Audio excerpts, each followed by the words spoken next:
बंदर और टोपी वालों की कहानी बहुत समय पहले की बात है। एक गांव में एक टोपी वाला रहता था। वह अपनी टोपी बेचने के लिए जंगल के रास्ते पर जाता और वहां से गांव में लौट आता। एक दिन जब वह अपनी टोपी बेचने के लिए जंगल से गुजर रहा था, तो रास्ते में एक बंदर ने उसे देखा। बंदर को टोपी बहुत पसंद आई और उसने जल्दी से एक टोपी उठा ली और जंगल में भाग गया। टोपी वाला जब उस बंदर को भागते हुए देखता है, तो वह चिल्लाया, तुमने मेरी टोपी चुरा ली।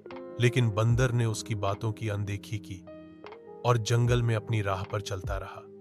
टोपी वाला उसे पकड़ने के लिए दौड़ा, लेकिन वह बंदर बहुत तेज था।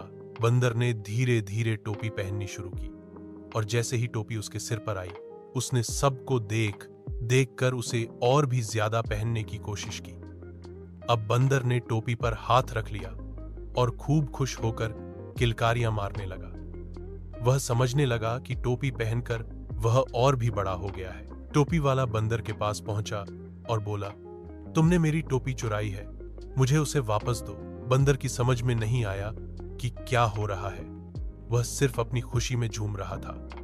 लेकिन अचानक टोपी वाला जोर से बोला, तुम समझ नहीं रहे हो, यह टोपी सिर्फ मेरे लिए है, इसे वापस करो। अंत में बंदर ने टोपी फेंक दी और टोपी वाला खुश होकर वापस चला गया।